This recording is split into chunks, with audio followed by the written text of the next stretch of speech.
అలాగే ఇక్కడ ఈ 4వ బ్రాంచ్ ఇక్కడ కాకినాడలో అంటే ముందు పుట్టినిల్లు ఆ తర్వాత ఇక్కడ మెట్టినిల్లు.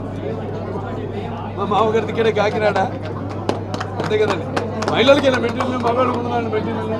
ఎప్పుడు అత్తారిల్లు అంటారు. మా అత్తగారిది కృష్ణా జిల్లా, మా మామగారిది ఇక్కడ తూర్పుగోదావరి జిల్లా కాకినాడ అంటే అక్కడ బాబరు కపిలేశ్వరపురం దగ్గర. అదే వాళ్ళు చెప్తున్నారు గోదావరి జిల్లా అంటే వాళ్ళ అక్కడ ప్రజల యొక్క వాళ్ళ యొక్క అభిమానం, వాళ్ళ యొక్క ప్రేమ వాత్సల్యం, అలాగే నిర్మోహమాటం, ఏమన్నా కొండ బద్దలు కొట్టినట్టు మాట్లాడే స్వభావం నీళ్ళల్లో ఉందనుకుంటే గోదావరి నీళ్ళల్లో.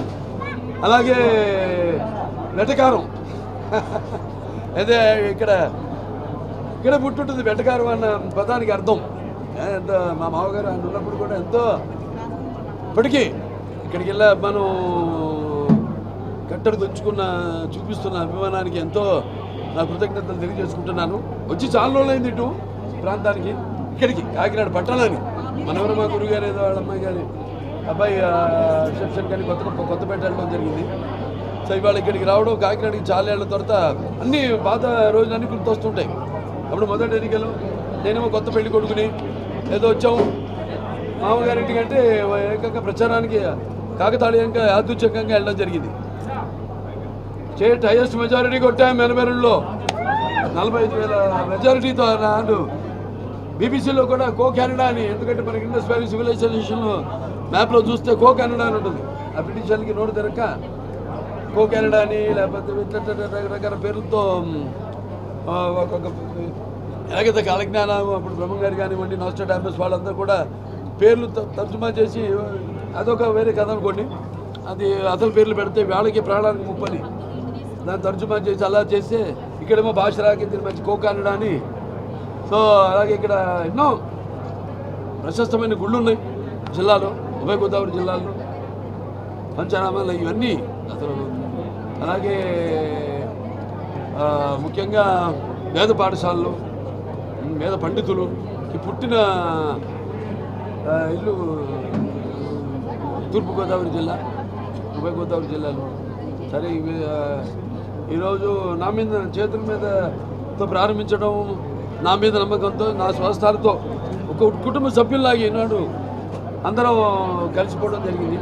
సో ఇలా నా చేతుల మీదుగా ప్రారంభించినందుకు మరి ఇక్కడ మహిళలు ఇక్కడ అన్ని రకాల అంటే ప్రతి 0 సైజులు ఇవన్నీ పాటిస్తూ అంటే మనం చూస్తున్న మహిళలు కూడా ఎంత చూడడానికి నాజుగ్గా ఎలా అందంగా ఉండాలి అన్నది ఒక యువతరంలో చూస్తున్నాం మనం. కానీ ఇక్కడ మన నిత్యమేనన్ గారు ఉన్నారు, ఇక్కడ సంయుక్త మేనన్ గారు, సారీ సంయుక్త మేనన్ గారు ఉన్నారు. ఏమన్నా ఉన్నారంటే ఉండాలి. అదే భలే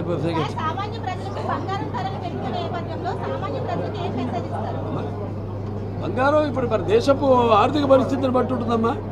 దాన్ని బట్టే బంగారం ఒక విలువ పెరగడం, దాన్ని బట్టి ఆర్థిక ఒక మన దేశ వాణిజ్య ప్రభావం దానిపైన ఉంటుంది. అంతే కదా, మనకి ఎంత బంగారం నిలువ ఉంటే అంతా అక్కడ మనకి దేశ సంపద కూడా దాన్ని బట్టి ₹1 వాల్యూ కానీ దాని విలువ కానీ దాన్ని బట్టి మేము ఇచ్చేస్తారు. దాన్ని బట్టి ఇది ప్రభుత్వం, అది ప్రభుత్వ కేంద్ర ప్రభుత్వం దాన్ని తీసుకోవాల్సిన నిర్ణయం, ద్రవ్యబలం. దాన్ని ఇప్పుడు వాళ్ళు సామాన్య ప్రజలు కొనుక్కునే అంటే ఇప్పుడు బంగారం అన్నది ఇప్పుడు స్కీమ్స్ ఉంటాయమ్మా, ప్రభుత్వ స్కీమ్స్ ఉంటాయి, దానికి అంత సంబంధం ఉండదు. స్కీమ్స్ అన్నది ఏంటంటే పేద ప్రజలకి వాళ్ళకి మనకి ప్రభుత్వం ఇచ్చే వాళ్ళకి అతి తక్కువ వాళ్ళ ఇన్సెంటివ్స్ ఇవ్వడం వాళ్ళకి. బంగారం అన్నది జనరల్గా కేంద్ర ప్రభుత్వం యొక్క దీన్ని వాళ్ళ విధి విధానాలను బట్టి ఉంటుంది. అది వేరే సబ్జెక్ట్ టోటల్గా. దానికి ఇప్పుడున్న ప్రభుత్వం విధానాలకి సంబంధం ఉండదు అన్నది. కాకపోతే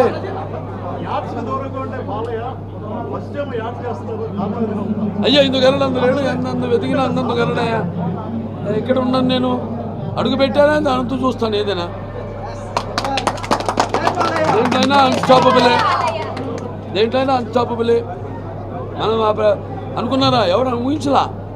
ఊహించింది చేయడమే నైజం. ఎవరు అనుకోలేదు అన్స్టాపబుల్. కొన్ని హీరోలు కొన్ని ప్రోగ్రామ్స్ చేస్తున్నారు, అయినా అసలు రాడేమో దాంట్లో కనుక్కున్న తరుణంలో మరి అందరికి కాదుగా. నేను చాలా సెలెక్టెడ్గా చేస్తానండి, మంచి ప్రోగ్రామ్స్ చేస్తాను. అది మీకు చెప్పొచ్చు. అంటే ఇప్పుడు అన్స్టాపబుల్ ఉంది, దాని ద్వారా నేను మంచి మెసేజ్లు కూడా ఇస్తున్నాం. మంచి అవతల వాళ్ళ మనోభావాలు ఎప్పుడు షూటింగ్లో తలమునకలై ఎప్పుడు ఒత్తిడిలో ఉన్న వాళ్ళకే ప్రజలకు చూసే ప్రజలకే కాదు, మా సినిమాలో కూడా అక్కడికి వచ్చిన వాళ్ళందరూ ఒక్కసారి ఒక స్వతంత్రం వచ్చినట్టు ఎప్పుడు 24 గంటల లైట్లో కెమెరాల ముందు కాకుండా నా స్వభావాన్ని బట్టి నేను ప్రశ్నలు అడగడం, వాడు నెమ్మదిగా వాళ్ళగా అక్కడ ఆ కంఫర్ట్ ఇవ్వడం, వాళ్ళకి వాడు కూడా ఓపెన్ అవ్వడం. ఎవరు చేస్తారు తెలియదే బాబు. సింగం శ్రీనివాసరావు ఇంకా బతికే ఉన్నారా? 94 ఏళ్ళు ఇప్పటికీ బాబు ఎప్పుడో సినిమా అంటాడు ఆయన. అది చేద్దాం. బంగారం అంటే ఉపయోగపడుతుంది భవిష్యత్ తరాలకి. డెఫినెట్గా భవిష్యపడుతుంది. పెరిగిన కొద్దీ పిల్లలు పెరిగిన కొద్దీ దాని విలువ కూడా పెరుగుతుంది. అంటే బంగారం ఎటువంటిదంటే దానివల్ల మనకి మన వల్ల దానికి కూడా అట 2 రకాలుగా ఉపయోగం ఉంది. ఒకటి మనం వేసుకుంటే దానికి అందాం మహిళలుగా, అలాగే ఇప్పుడు మనం కొంటే అమ్మే వాళ్ళకి వాళ్ళకి కూడా వ్యాపారం.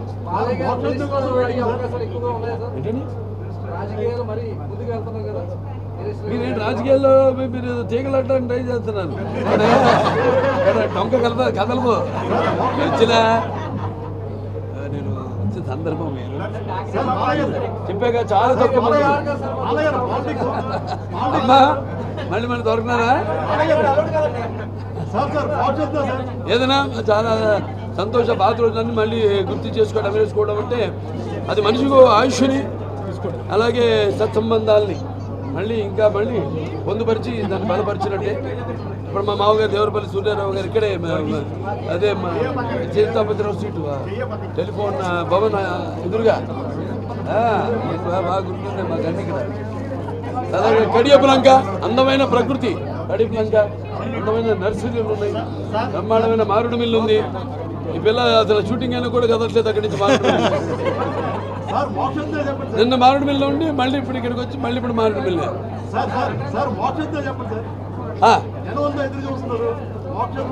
అది వాళ్ళ సినిమా మొదలు పెట్టాల్సింది అనివార్య కారణాల వల్ల ఆయనకి ఒంట్లో బాగాలేకపోవడం వల్ల చూస్తున్నారు మీరు. ఇప్పుడు వాతావరణం బాగలేదు కదా, ఇక్కడ పడితే అక్కడ అందరూ ఫ్లూ టైఫాయిడ్లు. సో ఆయనకి సడన్గా బాగా ఉంది, 2 రోజులుగా తక్కువ ఉండింది. సరే దాంతో మనం కొట్టే పూజే కదా అనుకున్నాం, అది ఒకసారి ఇంకా వికటించడం రాత్రికి. దాంతో ఇవాళ పోస్ట్ పోన్ చేయడం అంతా మన మంచిగా అనుకోవడం తప్పితే తప్పకుండా మీ ప్రజల యొక్క ఆశీస్సులు నా అబ్బాయిల యొక్క సపోర్ట్ ఎప్పుడూ ఉంటుంది అతనికి. డెఫినెట్గా మా తాత తండ్రి చదువుయా స్వామి, నువ్వు ఇప్పుడు పోతు, ఇప్పుడు ఎలాగే పోవు స్వామి, వెళ్ళి కొండకెళ్ళి వచ్చాక ఇచ్చే.